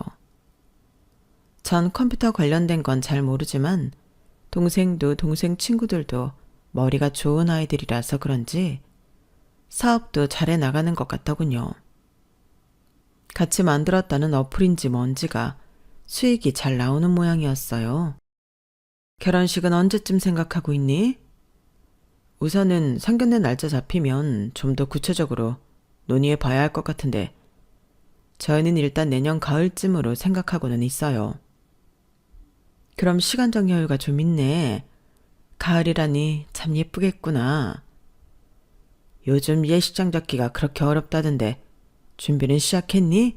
할만해? 그래도 1년 반 정도면 아직 여유가 있으니까 천천히 알아보려고요. 그래, 잘했다. 뭐든 서두르다가 일을 그르치는 법이야. 그래도 우리 사위 직접 보니 잘 해낼 것 같아 마음이 놓이긴 하네. 아빠는 그 사람을 보며 아주 흡족하게 웃어 보이셨죠. 그날의 만남은 그렇게 화목한 분위기로 마무리 짓게 되었어요. 그 남자가 귀가하자마자 저희 부모님과 남동생은 사람이 너무 매너가 좋고 바르다며 저희의 결혼을 대찬성하셨죠. 그렇게 좋아하는 가족들을 보니 문득 저도 시댁에 가면 정말 예의 바르게 잘 해야겠다는 생각이 들었어요. 저는 당연히 이 다음 순서는 제가 시댁 식구들께 인사를 드리러 가는 것일 줄 알았거든요. 하지만 제 예상과는 다르게 예비 남편은 전혀 생각지도 못했던 자리를 가자고 하더군요. 그 전에 이번 주말에는 내가 가기로 한 자선 행사가 있어서 거길 가야 할 것 같아. 당신도 같이 갈래? 내가? 내가 그런 곳에 가도 되는 거야? 그럼. 거기 부부 동반으로 많이들 오는 곳이야. 그날은 구청장님도 오시니까 같이 얼굴 비추는 게 좋을 것 같아서 그래. 당신도 중요한 사람들한테 얼굴 도장 많이 찍어 놓으면 앞으로 사회생활할 때 도움이 많이 될 거야. 내가 그런 분들 알아서 굳이 좋을 게 뭐가 있어. 좋은 게 좋은 거니까 같이 갈 거지? 뭐 알았어. 처음엔 예비 남편의 제안이 의아했지만 곧 결혼할 사이에 서로의 지인을 소개하는 것이 이상한 일은 아니니 그럴 수 있겠다고 생각했어요. 저도 예비 남편에게 제 친구들을 한번 소개하기로 약속을 잡기도 했었고요. 그래서 알겠다고 약속을 잡았는데 저는 예비 남편이 말한 자선 행사가 제가 일하면서 종종 보게 되는 그런 비슷한 자선 행사인 줄로만 알았어요. 그런데 도착해보니 엄청 고급스럽고 으리으리한 연회장에서 행사를 하고 있는 겁니다. 무슨 드라마에서나 볼 법한 드레스를 입은 여자들도 여럿 있었고요. 연회장 안에 있는 사람들은 전부 엄청난 부자들인 것 같았는데 시계며 가방, 장신구 등이 전부 고가의 명품들이었어요. 덕분에 그냥 깔끔한 정장만 입고 있던 저는 자연스럽게 기가 죽었는데 예비 남편은 어색해하는 저를 신경도 쓰지 않고 여기저기 바쁘게도 데리고 다니더군요. 황변, 자네 역시 왔구만. 아유, 안녕하십니까. 무탈하시죠? 여기는 제 아내 될 사람입니다. 안녕하세요. 아참, 결혼한다고 했었지. 반가워요. 신부 되실 분이 참하게 생기셨네. 외모도 외모지만 마음이 얼마나 착한지 모릅니다. 장애인 복지를 위해 힘쓰고 있거든요. 그래, 대단하신 분이시네. 요즘 젊은이 같지 않아? 사실 이 사람도 비슷한 아픔이 있다 보니 마음이 그렇게 쓰이나 봅니다. 제 아내가 왼쪽 귀가 들리지 않거든요. 그러면서 머리로 덮어놓았던 제 귀를 마음대로 들춰내서 사람들한테 보여주는 겁니다. 저는 예비 남편의 돌발 행동에 깜짝 놀랐어요. 남편이 제 귀를 보여주자 사람들은 일제히 제 귀를 빤히 쳐다보더니 예비 남편을 대견하다는 듯이 칭찬했어요. 아우, 저런. 가슴 아픈 사연이 있었구만. 끔찍해라. 너무 아팠겠네요. 자신의 아픔을 딛고 다른 사람들을 돕고 있다니 정말 대단해요. 역시 황변이야. 젊은 세대들한테 귀감이 될 인재야 아주. 아내분도 남자 잘 만난 거예요. 요즘 이런 남자 없어? 저는 너무 당황스럽고 수치스럽기도 해서 아무 말도 할 수가 없었어요. 예비 남편은 제 안색은 살피지도 않은 채 한참이나 저를 무슨 훈장처럼 사람들에게 자랑하고 다녔고 덕분에 저는 몇 번이나 수치스러운 일을 당했답니다. 본격적인 행사가 시작되고 다른 사람들이 다른 곳으로 시선을 돌리자마자 저는 그 자리를 뛰쳐나왔어요. 예비 남편은 그런 저를 보고 놀라서 따라 나왔죠. 어디가? 당신 갑자기 왜 그래? 무슨 일이야? 왜 그러냐고? 그걸 지금 몰라서 물어? 처음 보는 사람들 앞에서 지금 뭐 하는 짓이야? 뭐가 뭐 하는 짓이야? 내가 뭘 잘못했는데? 진짜 충격이다. 뭘 잘못했는지 몰라? 남들 앞에서 내 상처가 무슨 훈장이라도 되는 듯이 떠벌리고 다녔잖아. 장애인 인권 어쩌고 하면서 내 상처를 이용해서 정치질을 했잖아 방금. 아니, 내가 없는 얘기했어? 당신 동생을 구하려다 얻은 상처인데 당연히 자랑스러운 거 아니야? 그리고 당신이 장애인 복지를 위해서 힘쓰고 있는 것도 맞잖아. 그걸 왜 이상하게 생각해? 장난해? 지금 당신이 정말 내 자랑을 하고 있었다는 거야? 어떻게든 높은 사람들이랑 말 좀 섞어보겠다고 날 팔아서 대화거리 만들어낸 거 아니야. 애초에 우리가 왜 우리랑 어울리지도 않는 이런 자리에 와서 이러고 있는 거냐고. 난 내 상처 자랑할 생각도 없고 저런 사람들이랑 인맥 만들어야 할 필요성도 못 느끼겠는데 말이야. 그럼 평생 쥐꼬리만한 돈이나 벌면서 복지관에 처박혀만 있을 거야? 뭐라고? 뜻이 있으면 그걸 제대로 펼칠 생각을 해야 할 거 아냐. 그럼 뭐 가난한 사람들 위해 일하면서 평생 같이 가난해질 거야? 내가 나 혼자 잘 살자고 이래? 이제 우리 가족이 되는 건데 같이 잘 되자고 당신 데리고 온 거 아니야. 남편의 말에 충격을 받았던 저는 그대로 그 사람을 뿌리치고 집으로 돌아와 버렸습니다. 예비 남편은 그런 저를 내버려두고 다시 연회장 안으로 들어가 버리더군요. 그동안 저는 예비 남편이 그저 사회적 약자를 위한 선심만 있는 사람인 줄 알았는데 그게 아니었던 거예요. 그때 처음 알게 되었는데 예비 남편은 틈만 나면 정치인이 되기 위해서 호시탐탐 기회를 노리고 있었어요. 그래서 만나는 사람마다 자신을 굳이 인권 변호사라고 칭하며 적극적으로 어필을 하고 다녔던 거고요. 물론 약자들을 위한 변호를 맡아서 하는 건 사실이지만 그 전에 생각했던 것처럼 순수한 의도를 가지고 하는 것은 아니었죠. 그날 이후 며칠 동안 저는 예비 남편이 제가 알고 있던 사람이 아닌 것 같아 머릿속이 복잡한 채로 지냈습니다. 일에 집중도 안 되고 예비 남편의 연락에 대꾸할 수도 없었죠. 그 남자와의 결혼을 다시 생각하게 되었거든요. 내가 이 남자에 대해 이것 말고 또 모르는 게 있을까 하는 생각도 들었고요. 제가 계속 연락을 안 받자 결국 예비 남편이 회사 앞으로 찾아왔어요. 제가 좋아하는 케이크와 꽃다발을 들고서요. 아직 화 많이 났어? 그날 당신 기분 배려 못해줘서 미안해. 나는 그날 중요한 분들이 많이 오시는 자리라고 해서 더 당신을 데려가고 싶은 욕심이 들었었어. 결혼한다고 하니까 나도 모르게 많이 들떠 있었나 봐. 그 자리에서는 이것저것 신경 쓸 일도 많았고 생각했던 대로 흘러가질 않아서인가. 그래서 내가 잠깐 예민해졌던 것 같아. 내가 미안해. 당신이 예민했던 게 문제가 아니야. 내가 정말 화가 났었던 건 당신이 내 의사도 묻지 않고 내 상처를 여기저기 자랑하고 다닌 거야. 그게 당신한테 그렇게 받아들여질 줄 몰랐어. 정말 미안해. 내가 앞으로는 다시는 그러지 않을게. 예비 남편의 진지한 사과에 저는 결국 화를 풀고 다시 화해를 했어요.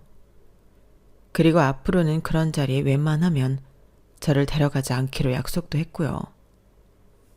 그 남자의 진중한 태도에 저는 결혼을 할까 말까 하던 고민은 전부 잊게 되었고 그 남자를 한 번 더 믿어보기로 결정했죠. 정말로 저랑 같이 잘 살아보려고 노력하다가 실수를 한 거겠지. 이번에 따끔하게 말을 했으니 앞으로는 그러지 않겠지 하고요. 그리고 며칠 뒤에 저는 그 남자의 집에 인사를 드리러 갔습니다. 예비 남편은 아버지 없이 어머니와 누나랑만 살고 있었어요. 예비 시어머니와 예비 시누이는 절 처음 보자마자 떨떠름한 눈을 하고 쳐다보았죠. 한껏 신경 쓰고 갔던 저는 그런 냉담한 반응에 당황할 수밖에 없었는데요. 들어와서 차라도 마시라는 말에 앉아서 얘기를 잘 해보려고 해도 두 사람은 듣는 둥 마는 둥 시큰둥한 표정이었습니다.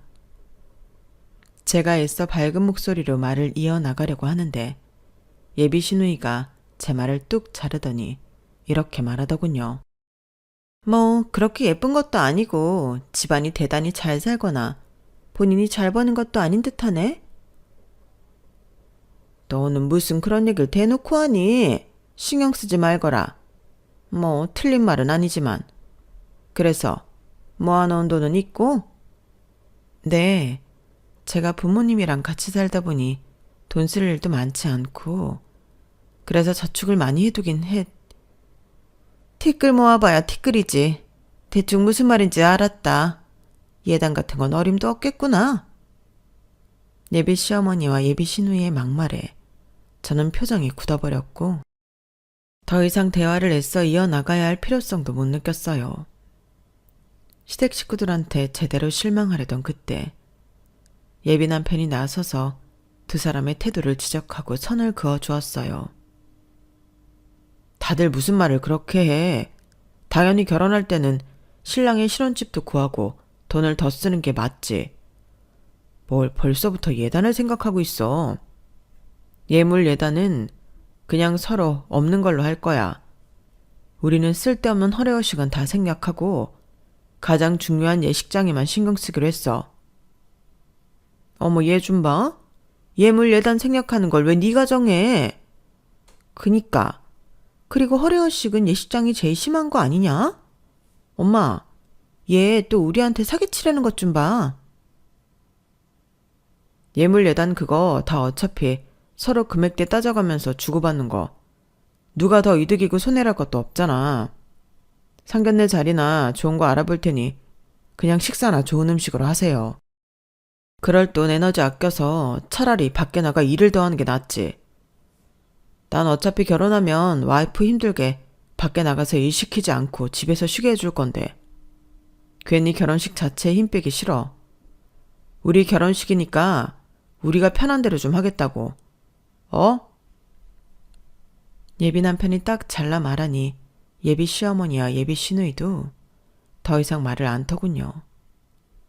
그날의 자리는 어찌저찌 마무리를 지었고 예비 남편은 저를 집에 바래다주며 사과를 했어요.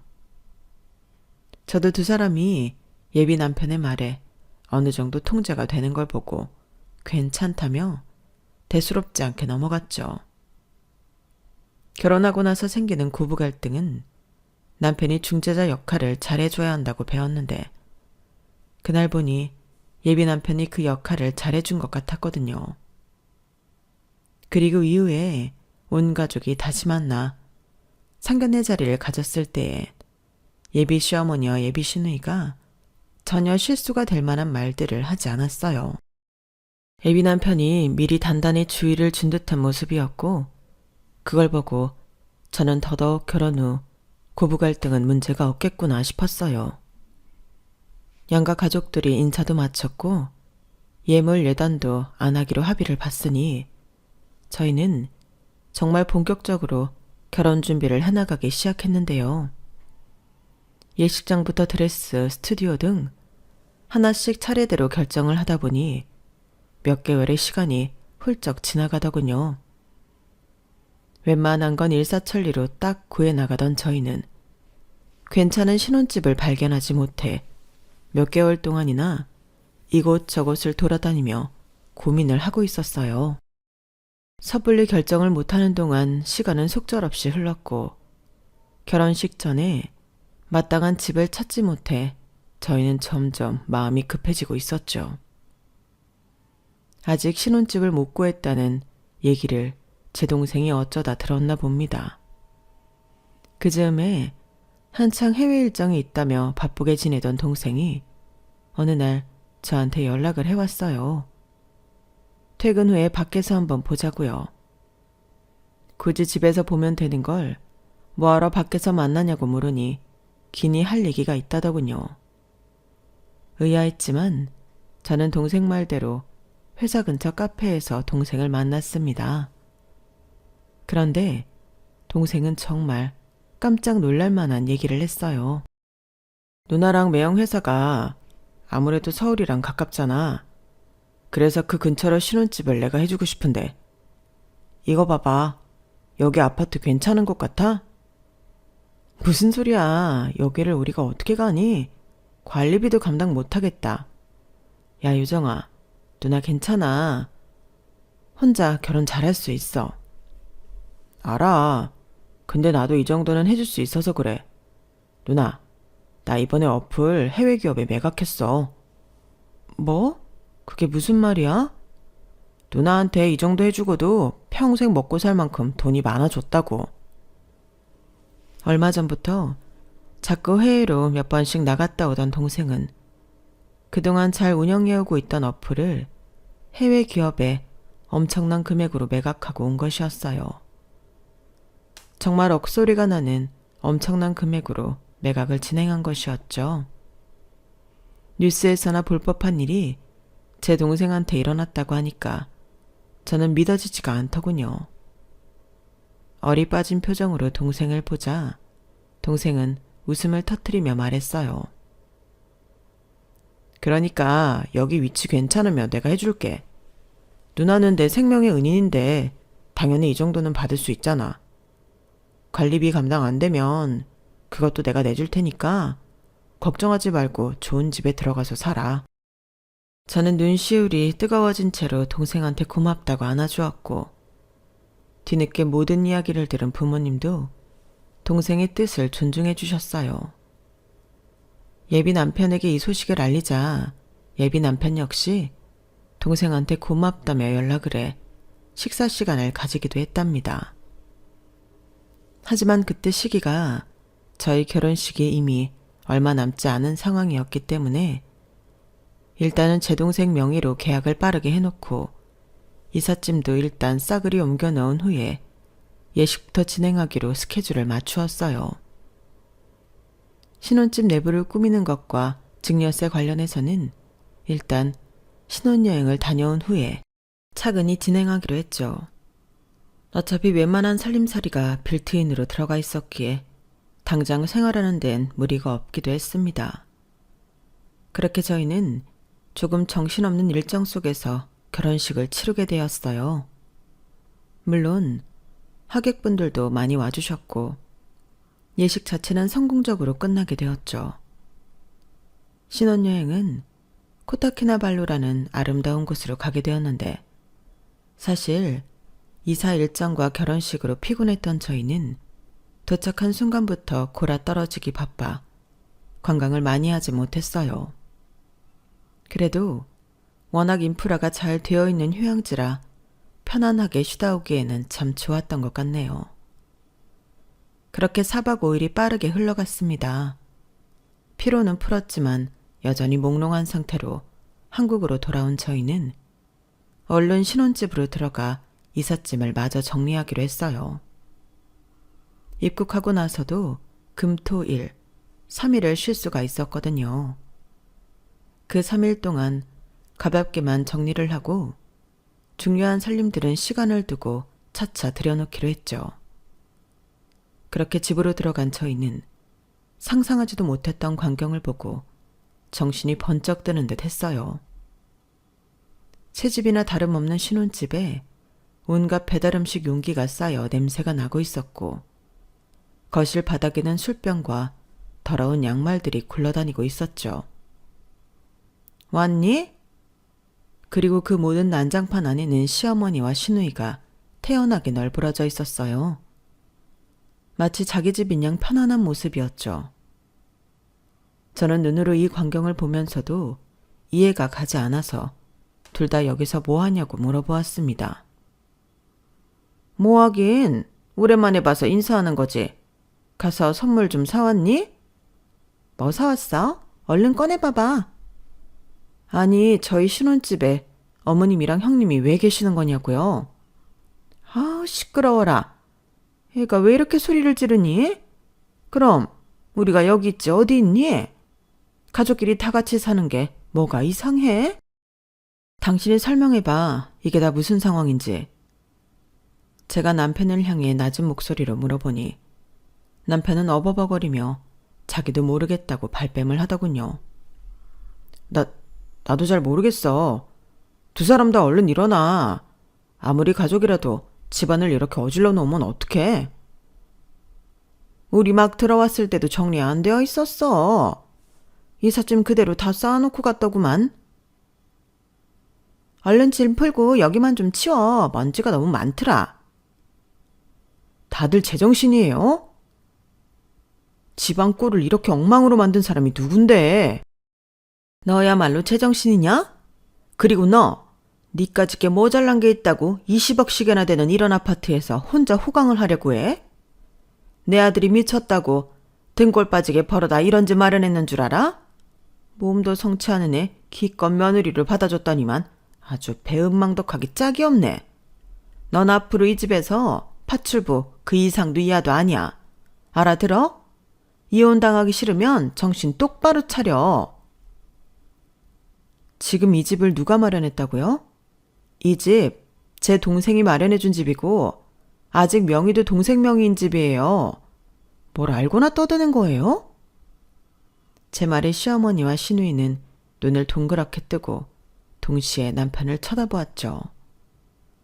남편은 계속 어쩔 줄을 몰라 하다가 벼랑간 두 사람한테 화를 내기 시작했어요. 누가 산 집이든 주인도 없는 집에 이렇게 마음대로 들어와서 집안을 어질러도 되는 거냐고. 왜 이렇게 일을 망치기를. 그만하고 좀 나가라니까. 이게 어디서 큰 소리야. 네가 여기 이제 우리 집이라고 했잖아. 앞으로는 올케도 일 관두고 집에서 살림이나 할 테니까 들어와서 살으라며. 어차피 저 여자는 네 그 불쌍한 이미지 메이킹에 쓸 여자라고. 그딴 소리를 진짜 미쳤어? 머리가 무식하면 제발 닥치고 있으라고. 당신 지금 그 말이 사실이야? 나 없는 데서는 그딴 소리를 짓거리고 살았어? 아니야. 누나가 헛소리하는 거야, 여보. 난 절대 그런 적 없어. 당신도 알잖아. 내가 당신 얼마나 사랑하는지. 내가 왜 그딴 소리들을 하겠냐고. 이미 도장도 찍고 낙장 불입인데 왜 이렇게 비굴하게 굴어? 야, 네가 비밀번호 알려줬으니까 우리도 들어왔지. 아니면 우리가 여길 애초에 어떻게 들어왔겠어? 당신 정말.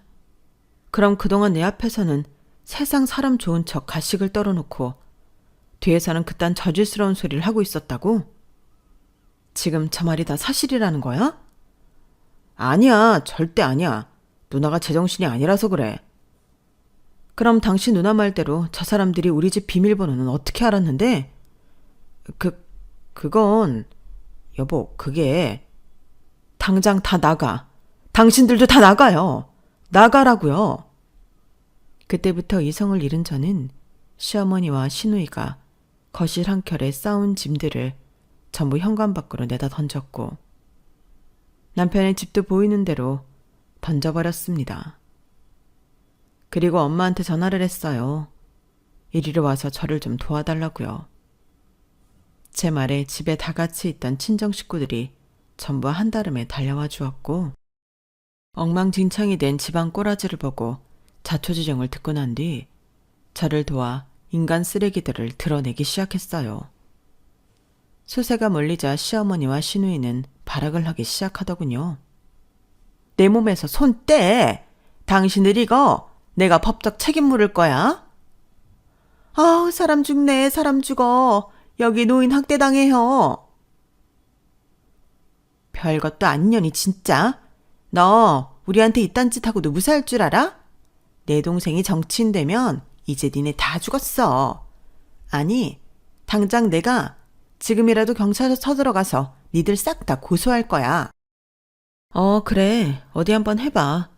나야말로 법적으로 제대로 책임 물을 거니까.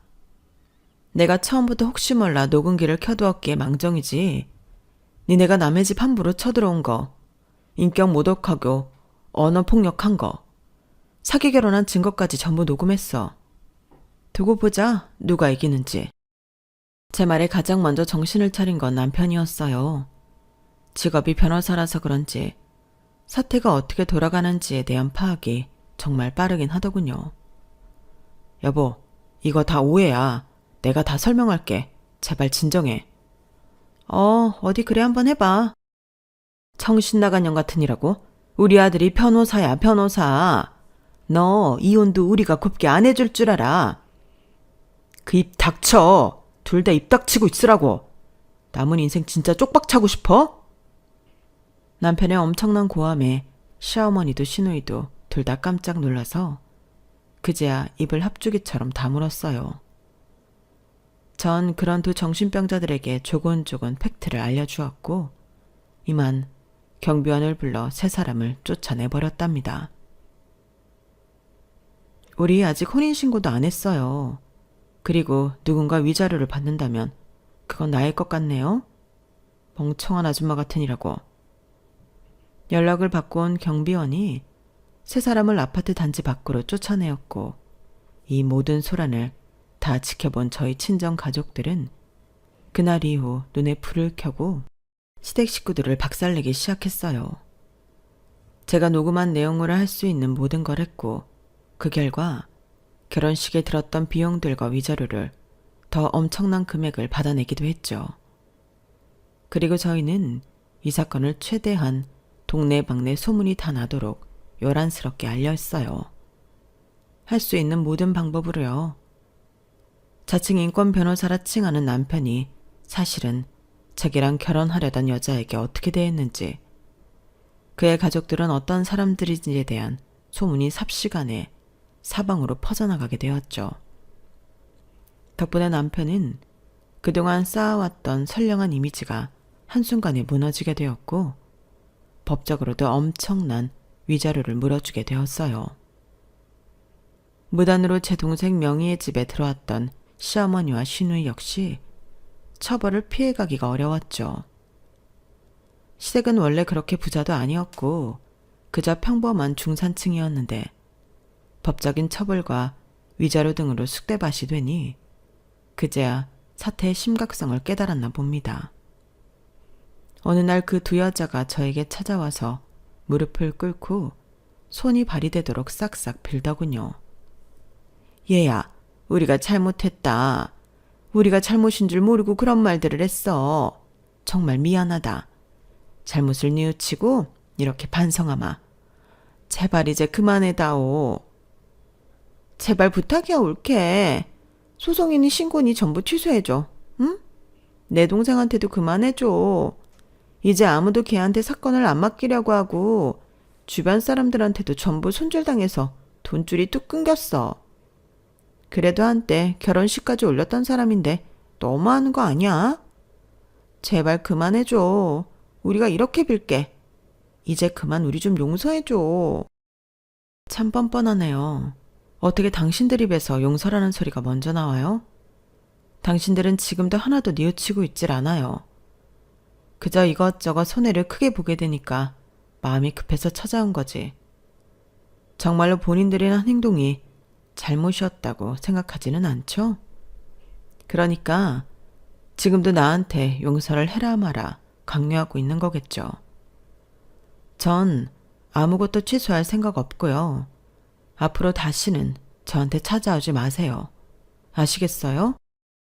저는 그 사람들이 아무리 잘못했다고 빌고 연락을 해와도 절대 소송을 취하하지 않았고 죗값을 전부 치르게 해주었어요. 정말로 그 사람들이 뉘우치고 있다는 생각이 하나도 들지 않았거든요.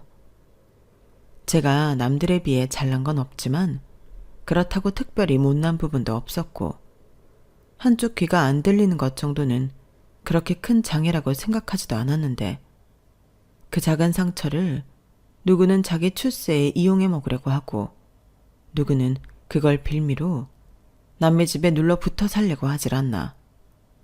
인간이라면 어떻게 이런 짓을 할 수가 있나요?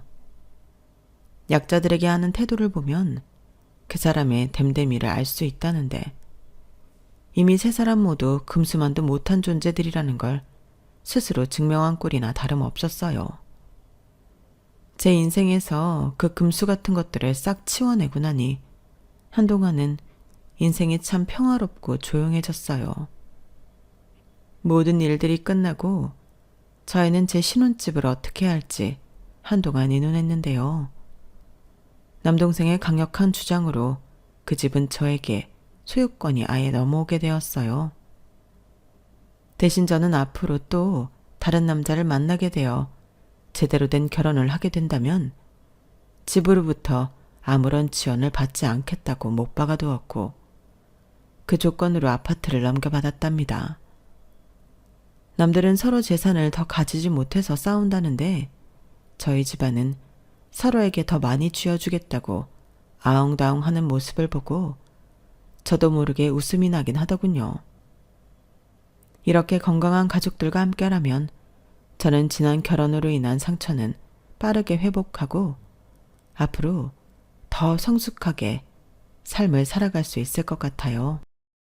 시간이 지나 저는 혼자 생활하는 것에 익숙해졌고 주변으로부터 소개팅도 가리지 않고 활발하게 만나고 있어요. 예전에는 연애에 대해서는 완전 쑥맥이었는데 이제는 여러 사람들을 만나보면서 사람 대 사람보다도 이성 대 이성으로 남자를 만나는 것에 조금 익숙해진 것도 같습니다. 평화롭게 지내고 있던 제가 굳이 지금 이렇게 지난 이야기를 털어놓게 된 것은 바로 며칠 전. 그때 그 시모와 시누이를 마주쳤기 때문이에요. 주말에 친구들과 영화를 보고 나서 근처 맛집을 찾아 이동하고 있는데 어디서 많이 본 얼굴들이 길거리에 보이더군요. 순간 아는 사람인가 싶어서 빤히 쳐다보았는데 그 사람들이 제 옛날 시모와 시누이였던 것이죠. 번화가 길거리에서 전단지를 뿌리던 그 사람들은 저를 알아보고는 화들짝 놀라더니 둘이 같이 뭉쳐서 뒤편 골목길로 후다닥 사라져 버리더군요. 떵떵거리며 잘 사는 모습을 보아도 기분이 나빴을 테지만 막상 남루한 옷을 입고 전단지를 돌리는 모습을 보니 그것도 그것대로 마음이 편하진 않았어요. 그렇다고 제가 참교육을 시켜준 걸 후회하는 건 아니지만요. 부디 두 사람이 지금이라도 자신들의 잘못을 제대로 뉘우치고 있다면 좋겠네요. 지금까지 저의 긴 이야기를 들어주셔서 감사합니다. 여러분도 저와 같이 상식 밖의 사람들을 만나게 된다면 주저 말고 제대로 따끔한 교훈을 주시기 바래요. 아무리 사람 고쳐 쓰는 거 아니라지만 그래도 어느 정도 응징을 해 주어야 그런 사람들도 본인의 행동을 교정할 생각이라도 하게 되니까요. 그럼 항상 건강하세요. 여러분, 사연 댓글에 응원과 현명한 조언 부탁드려요. 좋아요와 구독은 저에게 큰 힘이 됩니다. 오늘도 좋은 일 가득하세요.